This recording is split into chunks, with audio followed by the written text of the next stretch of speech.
장로님 가정, 우리 권사님 가정, 또 우리 주승민 형제, 금복용 자매, 우리 서보석 형제, 주님의 이름으로 환영합니다. 오늘도 귀한 은혜 있기를 바랍니다. 옆 사람과 인사합시다. 평안하세요. 행복하세요. 축복합니다. 밖에 비가 오나 봐요. 많이 와요. 우산을 안 갖고 와서 젖었어요, 많이? 썼는데도 그 정도였어요. 그래요. 요새 가을이 가을 같지가 않네요. 가을 장마가 아직 끝나지 않은 것 같은 느낌이 드는데요. 매년 해가 지나갈수록 더 이런 현상이 벌어지지 않을까 생각이 듭니다. 저는 지난주에 2차 백신을 맞았는데요. 확실히 우리 청년들이 충고해 준 대로 1차에 비해서 2차가 좀 수월치 않았습니다. 그래서 첫날에는 뭐뭐로 지나갔는데 둘째 날 되니까 좀 몸살 기운도 있고 또 부위도 상당히 부어올라서 깜짝 놀랐습니다. 1차 때는 사실 거진 뭐 반응이 없었는데 그럼에도 불구하고 2차까지 맞았다는 데 대한 좀 안도감, 안심이 좀 되는 것 같아서 다행이라고 생각했고 어제 발표에 의하면 3천만 명이 백신을 맞았다고 하는데요. 곧 코로나 위드 코로나가 선포되면 우리가 함께 예배드릴 수 있겠거니 하며 기대해 봅니다. 포스트 코로나 시대에도 부와 권력의 분배와 사회 문제는 계속될 것입니다. 어느 시대에나 있었던 이슈, 그러나 최근 들어서 빈부의 격차, 또 부의 쏠림 현상이 더욱 심해졌고 경제적으로 하위 50%의 사람들이 차지하는 돈이 점점 줄어들고 있는 것이 문제이지요. 또한 지금 젊은 세대에게는 사다리가 없으니 비트코인에 몰리고 동학개미가 되고 또 50억 아빠 찬스에 분노하는 것이 아닌가 싶습니다. 단돈 몇 천이 없어서 월세를 전전하고 다니는 많은 가정들을 보게 되고요. 또 전세로 집을 구했지만 그 전세금이 자기 게 아니라 은행 것이죠. 어떤 이들은 더 이상 버틸 수가 없어서 스스로 생을 포기하는 자영업자들, 또 사회 누구보다도 청렴하게 바로 서서 불법을 저지른 사람들을 벌 주고 억울한 사람이 없도록 공정하게 심판해야 될 사람들이 오히려 법의 허점을 이용해서 몇 억도 아니고 몇십억도 아니고 몇천억씩 해먹는 정말 썩어 빠진 이기주의의 최극단에 앉아 있는 이 사법 현실, 사법부 몇몇 탐감 오리들, 간이 배 밖으로 나온 정말 무서운 사람들인 것 같습니다. 우리는 이러한 모습들을 보며 쉽게 좌절하고 낙심합니다. 어디 맨정신으로 우리가 살아갈 수 있겠습니까? 이 악당들과 위선자들 사이에서 믿는 자들, 우리는 정말 정신을 바짝 차리지 않을 수가 없는 것입니다. 장기 코로나 팬데믹으로 인하여서 현대인들을 광범위하게 공격하는 한 가지 질병이 있는데요. 이 병은 우리가 일상에서 경험하는 스트레스가 마침내 일상을 위협하게 되는 질병으로 발전한 것입니다. 그 원인은 완전히 규명되지 못했습니다. 이 병은 별다른 이유 없이 발병하는데요. 인류의 약 15% 정도가 이 병을 경험하고 있습니다. 여자가 남자보다 발병률이 2배나 더 높습니다. 이 병은 50세 미만의 사람들에게 50% 이상 더 위협적인 것으로 알려져 있습니다. 이 병에 걸리면 체중이 급격하게 증가하거나 급격하게 감소합니다.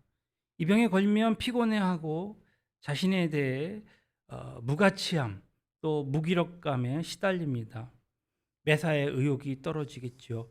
가슴은 답답하고 날마다 불안감에 잠 못 이룹니다. 자주 격한 짜증을 내고 또 금방 좋아했다가 금방 슬퍼하기도 합니다. 좀 더 이상이 심할 경우에는 극단적인 생각, 자살을 생각하기도 합니다. 이 병에 걸린 사람 중에 약 15%가 실제로 자살을 기도한 것으로 알려져 있습니다. 그러나 기쁜 소식은 이 병이 치료될 수 있다는 것이죠. 이 병에 걸린 환자들 중 적어도 80% 이상이 완치된 것으로 보고되고 있습니다. 이 병의 이름은 코로나 블루, 곧 우울증입니다. 오늘 시편 기자는 선한 목자의 사역 가운데 하나가 내 영혼을 소생시키는 일이다라고 노래하고 있습니다. 소생시키다, 소생. 소생의 반대말은 낙심 혹은 낙막입니다. 우리의 영혼이 소생할 필요가 있는 것은 우리의 영혼이 낭망했기 때문입니다. 낙심을 다른 말로 하면 바로 우울입니다. 마음이 눌려 있고 의욕이 상실된 상태를 낙심했다 하지요. 더 이상 움직이기도 싫고 더 이상 살기도 싫어지는 것이죠. 누구든 이러한 낙심이 불현듯 찾아옵니다. 우리도 믿는 자들도 결코 예외는 아닙니다. 우리의 인생의 여정에서 이런 낙심을 경험할 때가 분명히 있습니다. 심지어 신앙의 거인들조차도 이런 낙심에 빠지는 경우가 있습니다. 오늘 시편 기자도 이런 우울증 곧 낙심에 빠졌던 것으로 보입니다. 시편 42편 11절에 보니까 내 영혼아 네가 어찌 낙심하며 어찌하여 내 속에 불안해하느냐라고 고백하고 있습니다. 신약의 영웅인 바울도 이런 낙심에 빠진 일이 있습니다. 고린도전서 1장의 8절로 9절에 보면 살 소망이 끊어지고 있습니다. 우리는 우리 자신이 사형 선고 받은 줄을 알았으니 곧 죽게 될 것처럼 고통스러웠다라는 얘기겠지요. 오늘 본문의 구약의 영웅이었던 엘리야도 이런 낙심에 빠진 것으로 보입니다. 갈멜산에서 850대 1로 상대하여 승리한 그 영광은 뒤로하고 바로 직후 아합의 처인 이사벨의 그 죽이겠다는 협박에 놀라고 도망하여서 실망하고 낙심한 모습이 오늘 본문의 말씀에 나와 있는 것입니다. 자기 자신은 광야로 들어가 하룻길쯤 가서 한 로뎀나무 아래에 앉아 자기가 죽기를 원하여 이르되 여호와여 넉넉하오니 지금 내 생명을 거두시옵소서. 나는 내 조상들보다 낫지 못하니이다. 그는 자신의 생명을 거두어 가달라고 더 이상 살고 싶지 않다고 조상이 바뀌지 못한 이 나라를 내가 어쩔 수 있겠냐고 그렇게 중얼거립니다. 넷플릭스 드라마 DP의 그 마지막쯤 장면에 보면 탈영병 후임에게 그 DP의 선임이 우리가 바꾸면 되잖아. 우리가 군을 바꾸면 되잖아. 바꿀 수 있어. 설득하자. 이내 비웃으면서 6.25 때 바꾸지도 못한 수통 하나를 바꾸지도 못하는 군대가 어떻게 바뀌겠습니까? 하며 한탄하는 장면이 떠오르게 되었습니다. 도대체 무슨 일부터 어떻게 해야 하는가? 그렇다면 우리의 영혼이 이렇게 낙심할 때 어떻게 소생이 가능할까 생각해 보았습니다. 이 경우 낙심한 우리의 우울한 영혼을 소생시키는 선한 목자의 처방은 무엇이었을까요? 제일 먼저 우리가 생각해 보아야 할 것은 이것입니다. 첫째는 육체의 피곤이 회복되어야 한다는 것입니다. 정신적이고 심리적인 낙심이라고 해서 반드시 정신적인 거나 심리적인 데 원인이 있는 것은 아니거든요. 정신적으로 낙심하는 데는 대체로 신체적인 이유가 있습니다. 우울증을 예방하는 모든 안내책자에 예외 없이 등장하는 수칙이 하나 있는데요. 그것은 무엇이냐면 과로를 피하라. 또 충분한 휴식을 취할 것을 권하고 있습니다. 영양 관리와 자신에게 맞는 수면 습관을 유지해야 하는 것, 또 경쟁적인 생활 태도, 누가 자꾸 경쟁하고 누가 비교하는 것, 그 태도를 버리라는 거예요. 그 다음에 즐겁게 살아갈 것을 권하고 있습니다. 그렇다면 말을 바꾸어 말해서 정말 경쟁적인 라이프 스타일 또 휴식의 부족, 육체의 학대가 우울증을 초래하는 원인이라고 할 수 있을 것입니다. 그동안 엘리야는 너무 바빴습니다. 그는 바알 선지자들과 대결하였습니다. 그래서 탈진했고 이 싸움이 마무리되어서 엘리야의 승리가 정말 확실해진 그러한 시점에서 도리어 그는 무너지는 것을 보게 됩니다. 그는 바알 선지자들과 대결로 탈진했지만 경쟁에서 승리한 그 사람, 소위 성공한 사람들에게서 나타나는 현상이 바로 그 성공한 다음 우울증으로 무너지는 일을 오늘 보여주고 있는 것입니다. 그러나 여기에 복된 소식이 있습니다. 이런 엘리야를 하나님은 그대로 내버려 두시지 않았다는 것이죠. 우리도 주님께서 결코 내버려 두시지 않습니다. 우리를 그냥 모른다 하지 않습니다. 왜냐하면 하나님은 정말 선한 목자셨기 때문입니다.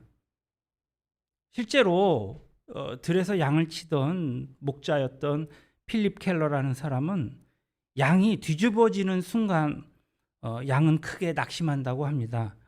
그러니까 그 양이 뒤뚱뒤뚱 걸어다니거나 뛰어다니는 것을 여러분들은 많이 보았을 것입니다. 그런데 그 양은 때때로 자주 뒤집어진다는 거예요. 넘어지면 정말 네 발을 그냥 허공에 뻗으면서 허우적거리면서 혼자 힘으로는 절대 못 일어난다는 것이죠. 모든 양들이 경험하는 매우 보편적인 경험이라는 것입니다. 비단 연약한 양뿐만 아니라 힘세고 건강한 양들도 간혹 너무 빨리 뛰다가 뒤집어진다는 것이에요. 무게 중심을 잃어버렸기 때문입니다. 이렇게 뒤집어진 양들은 대개 맹수나 독수리, 또 말똥갈이나 들개, 이리의 표적이 되고 맙니다. 그렇기 때문에 목자의 중요한 임무 가운데 하나가 바로 매일같이 자기 양들의 수를 헤아리고 정말 뒤집힌 양들이 없는지 살펴보는 것이라고 말하고 있습니다. 목자가 양들을 발견하자마자 일으켜 세운 다음에 제일 먼저 무엇을 할까요? 마사지를 해주고 정말 혈액순환을 돕는다는 거예요. 그리고 편히 쉬게 해서 양을 소생시킵니다. 혹시 최근에 뒤집어진 양 같은 그러한 양같이 어려운 경험을 해보신 적은 없으십니까? 뒤집힌 엘리야를 소생시키기 위해서 선한 목자께서 하신 일은 무엇입니까? 오늘 15절에 보니까 먼저 천사를 보내어 어루만졌다 했습니다. 이것은 목자가 마사지하는 것에 해당합니다.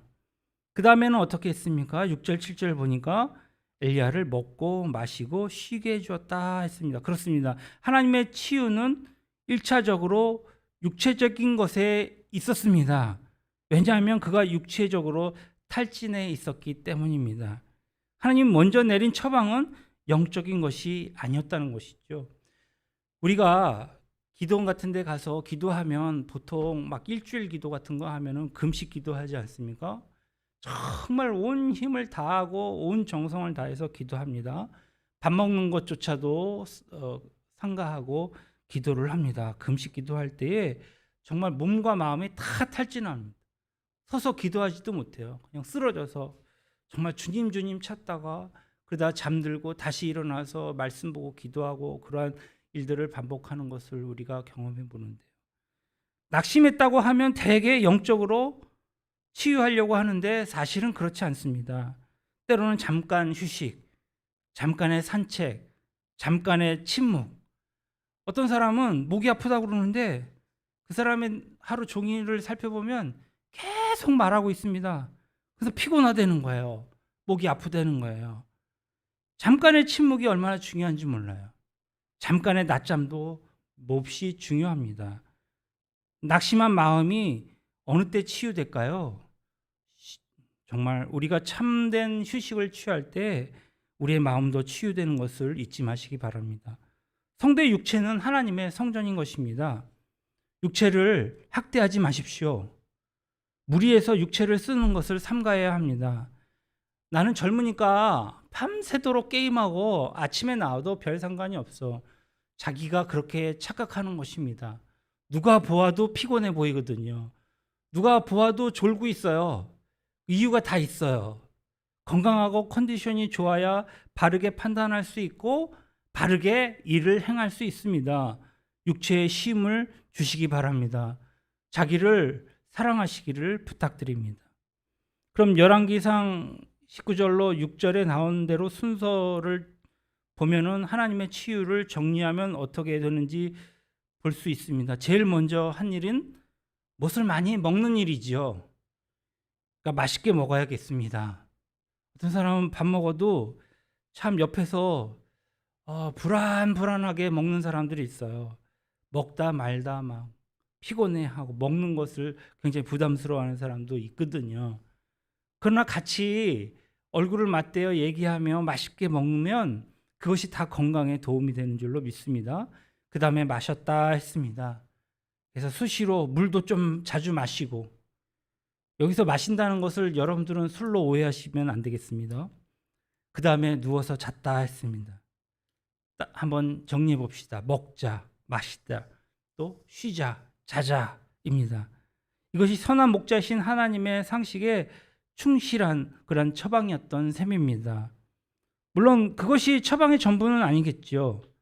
엘리야가 소생하도록 도우신 하나님은 우선 그를 육체적으로 회복시켰고 그 다음에 호렙산에 가게 하셨습니다. 하나님의 산 호렙산에 가게 하셨죠. 둘째 처방을 내리기 위해서입니다. 그럼 둘째 처방은 무엇이었습니까? 영적인 교제가 회복된 것을 보게 됩니다. 그렇습니다. 우리가 낙심한 데에 대해서 우리가 소생하려면 육체적인 관리만 필요한 것이 아니겠지요. 육체적으로 소생하기 시작한 엘리야를 위해서 하나님은 다음 처방을 준비하신 것을 보게 됩니다. 곧 무엇입니까? 영적인 처방이죠. 하나님의 엘리야가 하나님과 교제하도록 하셨습니다. 하나님과 교제하는 데 필요한 두 가지 방편은 무엇이었을까요? 그것은 곧 말씀과 기도인 것을 알게 됩니다. 엘리야를 쉬게 하신 하나님께서 이제 그가 하나님과 교통하게 하신 것이죠. 먼저 하나님의 음성 듣는 것, 하나님께 응답하게 하십니다. 그러니까 우리가 어떻게 하나님의 음성을 들을까요? 그것은 말씀을 읽어야 하나님의 음성이 들리지요. 귀를 기울여야 하나님의 말씀을 들을 수 있죠. 그러니까 하나님의 음성을 그렇게 듣습니다. 그러면 우리가 하나님께 어떻게 말합니까? 기도하여 아뢰어 하나님께 아뢰어 하나님과 대화합니다. 그동안 엘리야는 늘 하나님의 말씀을 따라 행동해 왔습니다. 그는 결코 말씀보다 앞서지 않았습니다. 기도보다 앞서지 않았던 것이죠. 그런데 오늘 본문의 말씀에 보면 처음으로 그는 말씀 없이 행동한 것을 보게 됩니다. 기도 없이 행동했습니다. 아합 왕의 아내 이사벨 왕과 자기의 목숨을 노린다는 소식을 접하고 그만 마음이 흔들리고 만 것입니다. 3절에 그가 이 형편을 보고 일어나 자기의 생명을 위하여 도망하였다라고 기록하고 있거든요. 엘리야답지 않은 행동입니다. 그는 지금 말씀 없이 기도 없이 행동하고 있는 것이죠. 우리가 때로는 이러한 오류를 범할 때가 많이 있습니다. 내가 예수 믿음에도 불구하고 내가 힘들다는 이유 하나만으로 주님의 말씀 없이 주님께 기도 없이 막 행동할 때가 있더란 말이죠. 그리고 침체에 빠져서 어찌할 바를 모릅니다. 그리고 이제 로뎀나무 아래 주저앉아서 모든 것이 끝내고 싶다고, 죽고 싶다고 투정합니다. 어린애 같은 모습 아닙니까? 로뎀나무는요, 우리가 생각하듯이 그렇게 풍성하고 아름다운 나무가 아니에요. 가시나무입니다. 하나님 보시기에 얼마나 한심하셨을까요? 그러나 오늘 하나님께서는 이런 엘리야를 그냥 내버려 두시지 아니하시고 그를 소생시키시는 것을 보게 됩니다. 엘리야에게 주님의 음성이 들려집니다. 오늘 9절의 말씀을 한번 보겠습니다. 엘리야가 그곳 굴에 들어가 거기서 머물더니 여호와의 말씀이 그에게 임하여 엘리야야 네가 어찌하여 여기 있느냐? 그가 대답하되, 그러니까 하나님이 말씀하시고 엘리야가 대답합니다. 여러분, 이것이 바로 영적인 교제요, 교통 아니겠습니까? 그러니까 주님께서 말씀으로 나에게 말씀하시고 내가 기도로 주님께 화답하고 주님께 주님 제가 여기 있습니다 라고 대답하는 것, 영적인 교제가 회복된다는 말은 하나님을 가까이 하게 되었다는 말이겠지요. 그러니까 다시금 영적인 교제가 회복되자 오늘 엘리야는 비로소 두려움을 떨치고 일어서는 것을 보게 됩니다. 좀 전에 언급했던 필립 켈러는 그가 목자 시절에 뒤집힌 양을 일으켜 세운 다음에 가장 먼저 하는 일은 다음과 같다라고 소개하고 있습니다. 먼저 부드럽게 목자의 음성을 들려주는 일이죠. 조심해야지. 왜 뒤집힌 거야? 이제 내 곁을 떠나면 안 돼? 그러면 짐승이 어떻게 무슨 말의 뜻인지 알아듣겠습니까? 그런데 이 양은 목자의 음성을 듣는 즉각 안정감을 되찾는다는 것입니다. 기분이 좋아진 양은 매 하고 화답한다는 것입니다. 그 순간이 바로 목자와 양 사이의 교제가 회복되는 순간입니다. 치료가 되는 것입니다.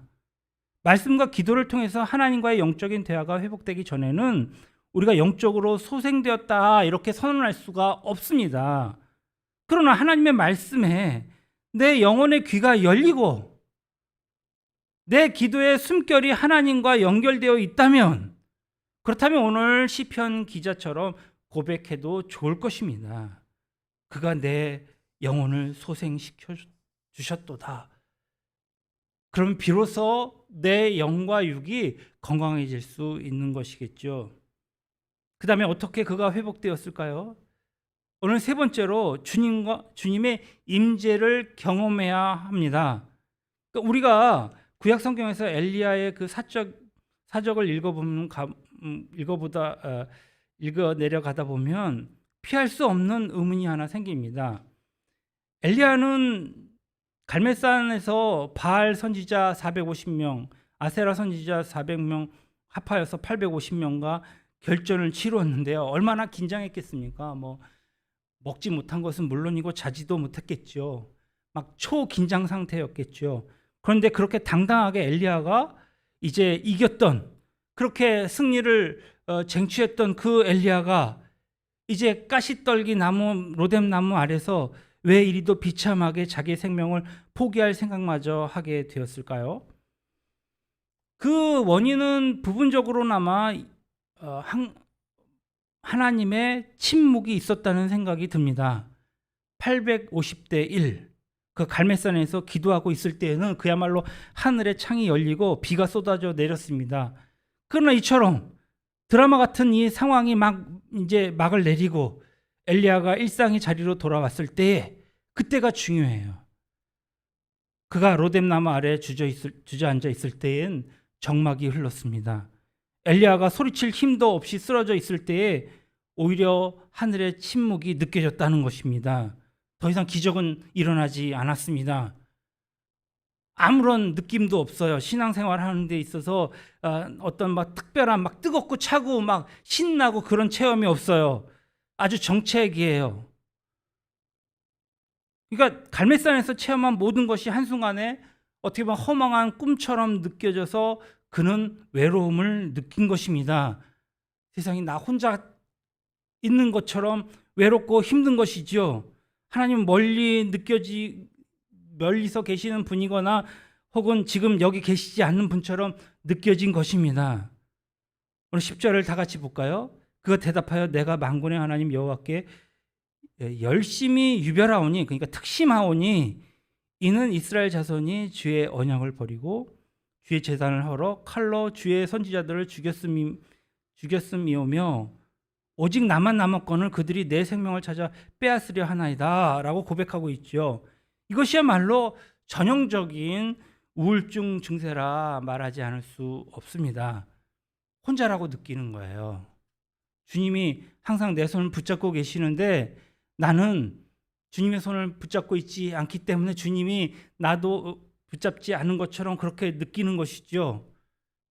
외로움의 극치인 것입니다. 가을에는 이런 우울증 환자가 많이 급증한다는데요. 오늘 우울증을 앓게 된 어떤 환자의 시를 제가 같이 읽어보겠습니다. 책에서 써져 있는 시를 옮겨왔는데요. 한번 읽어보겠습니다.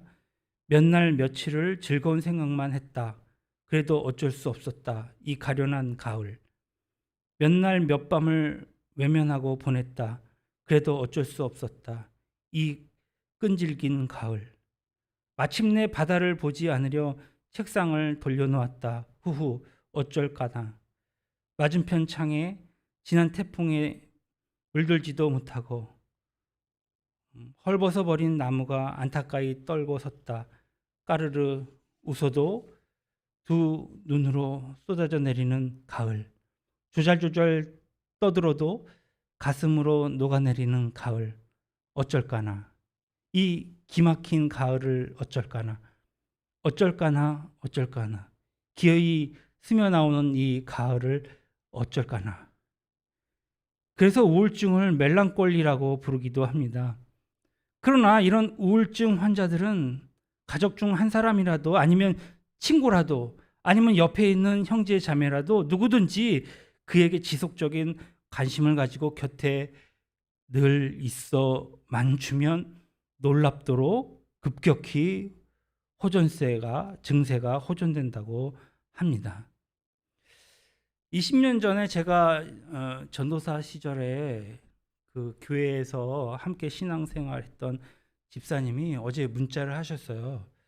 그때 당시에 제 기억으로는 그 홀로 되셔서 혼자 사시다가 또 재혼을 하신 걸로 기억을 하는데 문자를 하셨더라고요. 아마도 뭔가 힘드셔서 문자를 하지 않았나 생각이 들었습니다. 그래서 비록 문자지만 별로 할 말은 없었지만 그냥 안부를 전하고 자식에게 축복하고 그렇게 문자로 보내드렸습니다. 가만히 새벽에 생각하니까 그분이 누군가의 위로가 필요하셨던 것이 아닌가 생각을 해보았습니다. 우리에게도 이런 위로해 줄 사람이 필요하지요. 또 우리가 사랑하는 사람들도 우리의 위로가 필요할 것입니다. 우리는 이러한 우울증 환자들에게 우리의 사랑을 전할 수 있는 정말 하나님의 귀한 사람들이 되었으면 좋겠습니다. 엘리야에게 이런 치료가 필요하다고 판단하신 하나님은 아주 특별한 방법으로 당신의 임재를 계시하셨습니다. 우선 엘리야에게 산에 서 있으라고 하십니다.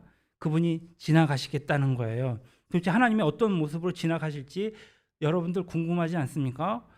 처음에는 큰 바람이 일어났다 했습니다. 큰 바람이 지나가시는 것입니다. 그리고 지진이 일어났죠. 그런데 하나님이 거기에 계시지 않는 거예요. 이제 불이 나타났습니다. 정말 지금 엘리야가 서 있는 곳이 어디입니까? 호렙산이란 말이에요. 과거 이곳에는 저 모세가 가서 떨기나무 가운데 불꽃을 불꽃으로 하나님이 자신을 나타내신 그 장소 아니겠습니까? 당연히 그렇게 나타나실 것을 나타나신 하나님은 기대하시 않았겠습니까?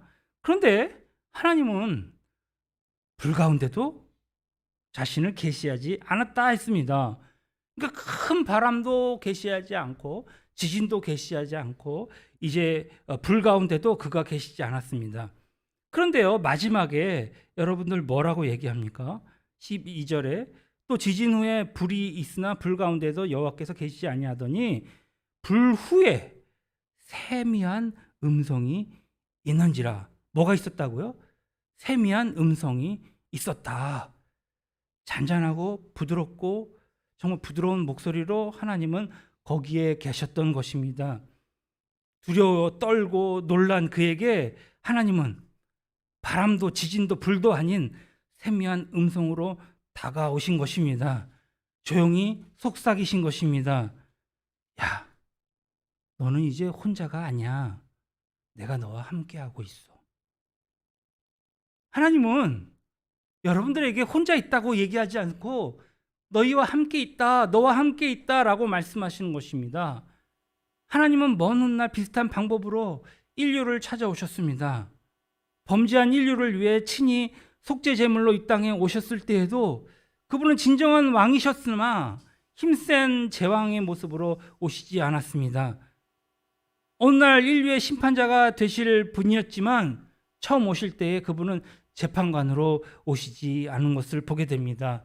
그분은 진실로 만인의 주인이었지만 주인의 모습이 아닌 종의 모습으로 온 것을 보게 됩니다. 강보에 쌓인 아기의 모습으로 오셨다는 말입니다. 그분을 변명하여 뭐라고 얘기합니까? 임마누엘이다 했습니다. 주님께서 여러분과 함께 계시는 것을 믿습니다. 하나님께서 우리와 함께 계신다는 뜻입니다.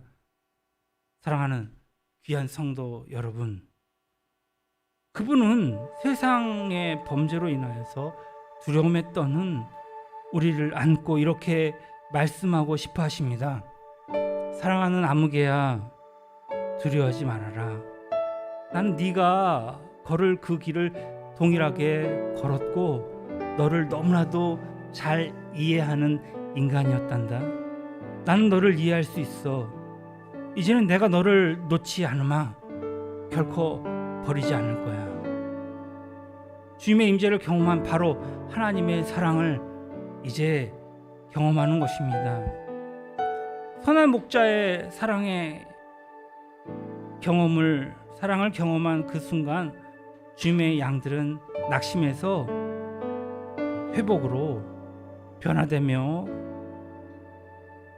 치료를 경험하게 될 것입니다. 그때 그분의 양들은 기쁨으로 이 노래를 부를 것입니다. 주님, 내 영혼을 소생시켜 주셨습니다. 우리의 영혼도 있는 모습 그대로 받으시며 치료해 주실 것을 믿습니다. 능치 못함이 없으신 우리 주님께서 모든 것을 정상적으로 회복시켜 주실 줄로 믿습니다. 정말 신실하고 정의로우신 우리 주님을 찬양하기를 원합니다. 할렐루야. 내 모습 이대로 사랑하시네. 연약함 그대로 사랑하시네. 나의 모든 발걸음 주가 하시나니 날 인도하소서. 내 모습 이대로 사랑하시네. 연약한 그대로 사랑하시네. 나의 모든 발걸음 주가 하시나니 날 인도하소서. 주의 날개 안에 거하는 것, 주의 임재 안에 거하는 것, 나의 가장 큰 소망, 나의 가장 큰 은혜, 주와 함께 동행하느니 주의 날개 아래 거하는 것, 주의 임재 안에 거하는 것, 나의 가장 큰 소망, 나의 가장 큰 은혜, 주와 함께 동행하는 모습 이대로 사랑하시네.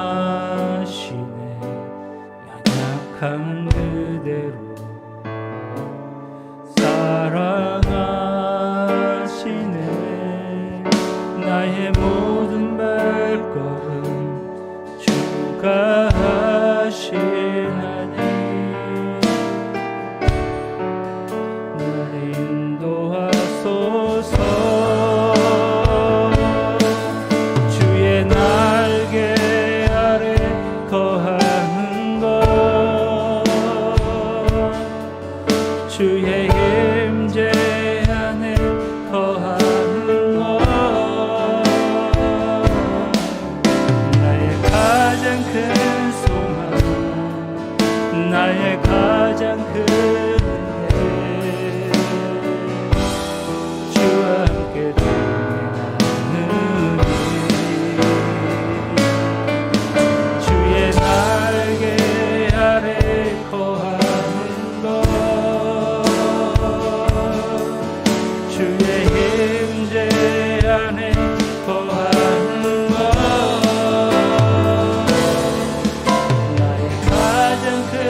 그대로 받으시옵소서.